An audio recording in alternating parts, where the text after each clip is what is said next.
Boom! Yes, team, hope we're good, hope we're well, hope we're having a fantastic day today. So, brothers and sisters, in this video, I'm going to run through exactly how you can stay lean year round. I'm going to cover your training, nutrition, cardio, sleep, the whole 9 miles. And I'm going to use me as an example. I might not be the leanest guy, but I stay relatively lean year round because I follow these principles, and I'm going to make it as easy for you as possible so you can actually nail it, so you don't walk around going through the ebbs and flows of cutting, bulking, getting too fat, then over dieting yourself and just repeating that same shit cycle time after time. So at this stage of the game, what we now need to look at here is you as a person. That's going to be the first thing we ever look at, just you as a person, because we need to identify, are you carrying enough muscle to actually pull off the look of staying lean year round? If you're under muscled, then this video, it's not going to be for you, because you need to have a fair bit of fucking muscle if this is going to actually work. But that being said, it will probably still be useful to continue watching this, because the tips and tricks in here are going to be pretty much evergreen for even just living a healthier lifestyle. So we're going to start off with training first and foremost. So when it comes to my training, I like to specifically focus on strength training, a nice sprinkling of bodybuilding, some powerlifting, and a little bit of conditioning, but I'm going to cover that in the cardio section. But with training, I'm always going to be in the mindset of trying to build muscle, even if I'm on a fucking diet. And a lot of people say you can't build muscle on a diet, or if you're losing body fat. Well, to be honest, if you take a little bit more of a hybrid, a bit more of a dynamic approach, you can almost be in a state of improving body composition anyway. So you might be getting leaner, you might be adding a small amount of muscle. It might not be the most suited when it comes to actually building muscle, because if you're in a high caloric surplus, you probably have a better likelihood of building muscle. But let's say when it comes to training, I can get into all the jargon, but when it comes to training as a whole, when I'm in the gym, I'm training 4 days a week. I'm training full body workouts. I'm not going in and just absolutely obliterating my chest or my shoulders or my arms or my legs or my back. I'm actually spreading the volume through the week, because as a natural lifter, when you spread the volume subsequently through an entire week and have more frequent rest periods between exhausting a muscle, the chances and likelihood of it developing faster will be far superior. And that's what I found, in my opinion. You're going to be less sore, you're going to be more recovered, you're going to approach your sessions and sets with more intensity. So that's step number one when it comes to training. Spread your volume nice and evenly across the week and train a full body style approach, because as I said, recover faster, get better pumps, and you're not going to be as sore when you actually approach your sessions. Therefore, you'll be able to load heavier, and the muscle protein frequency and synthesis will be higher. Therefore, you may have a higher likelihood or chance of building more muscle, accruing more size, and developing a better looking physique, because the frequency and stimulation is therefore higher. So that's step number one. When it comes to your nutrition, this is going to be an age-old thing. I've said this so many times to my clients. All my private clients will hear this from me every single week if they're struggling with nutrition. But pre-plan your food the night before. I've been at this game, we'll call it, for coming up 10 years this year. And this changed my life. But when it comes to your nutrition, you want to pre-plan your food the night before, know exactly what you're eating for breakfast, lunch, dinner and snack. But prioritise your protein first. I try to hit between 200 220 grams of protein per day. So that's just a little bit over 1 gram of protein per pound of body weight. I'm sitting around about 177, 180 pounds right now. So I always like to overeat on protein, purely because the fact it keeps me more satiated. But I try to prioritise protein first. So aiming for that 200 220 grams. Okay, so it's going to keep you fuller, right? It's going to keep you a hell of a lot fuller. It's going to potentially put you in a more anabolic position to build more muscle. And when you actually have a higher threshold of protein in the system, you're going to be a little bit more insulin sensitive.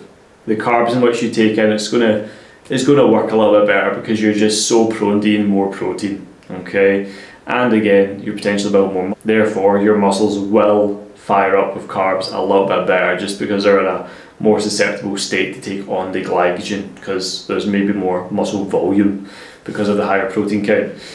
But as I said, when you can prioritize protein, you're going to build more lean tissue, you're going to build more muscle. When that is at the forefront and you've pre-planned your food the night before, you know exactly what protein sources you're taking in on a given day to nail your 200, 220 grams, that's you set. That's you set. And when it comes down to calories, you can find that out just by using a TDE calculator, which I've explained on the How to Build Muscle in 2023 video, which you should probably go visit, okay? But for the purposes of this, I'm not going to explain it because we don't want to take too long here.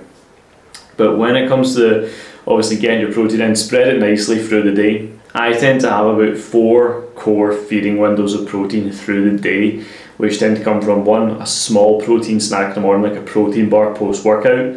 I'll have either steak or chicken in the late afternoon, pretty much on its own or with some veg.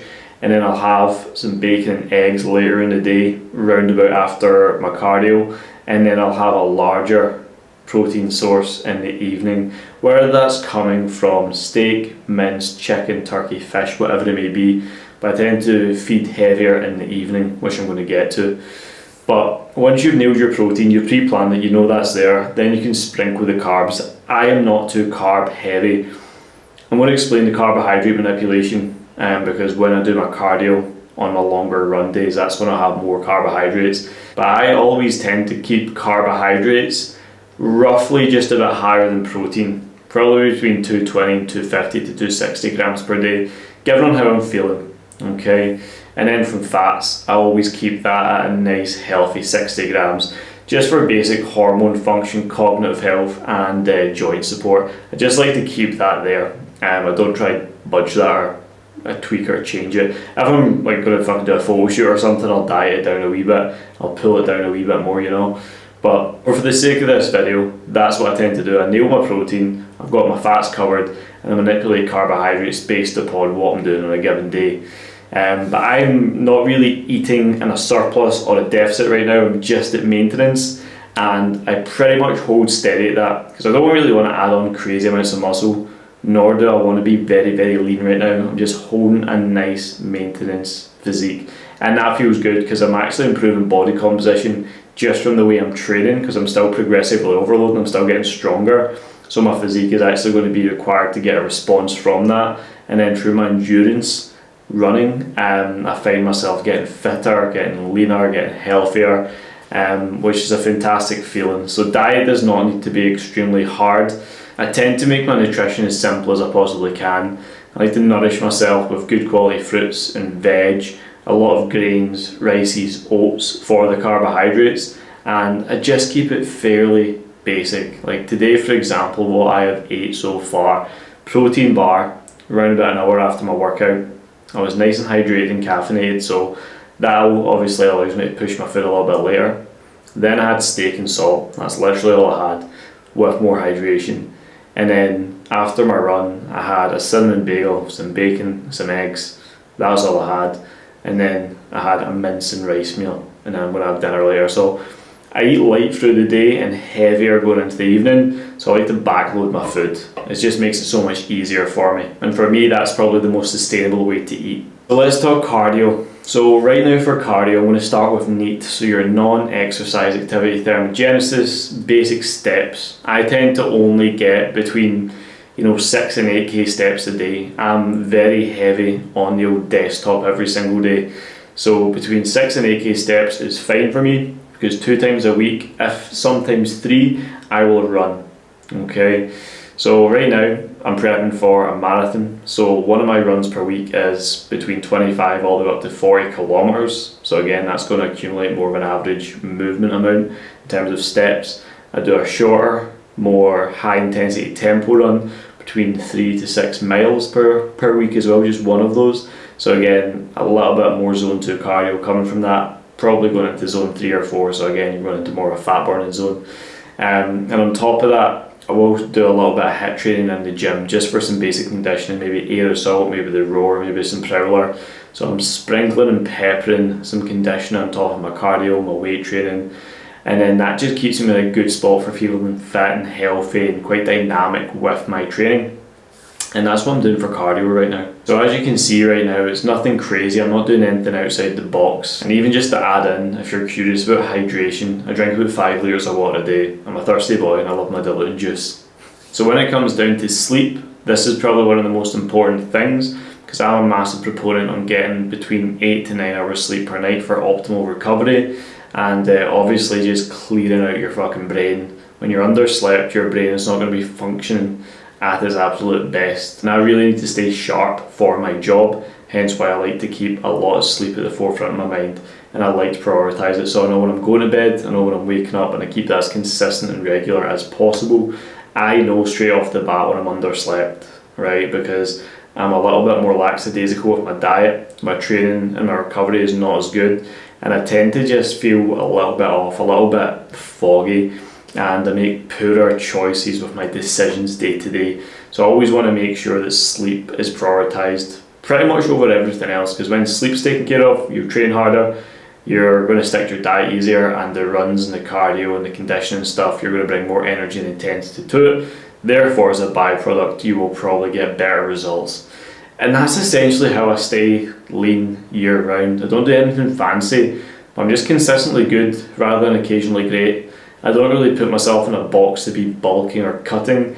I just try to stay fit and healthy, strong, I train hard, I eat well, prioritise my sleep, and I move a lot. Like, if you can nail those core 4, you're going to find yourself in a phenomenal position and not really overwhelm yourself. And if you're carrying too much body fat, it's your diet that's going to allow yourself to lose fat. So doing the 4 things I told you to do, except just going into a calorie deficit, you'll lose more fat. Doing the 4 things I told you to do, being in a calorie surplus, you're going to gain muscle. And if you just stay in a maintenance, you'll just maintain and probably improve body composition, because you're just getting fitter and stronger anyway.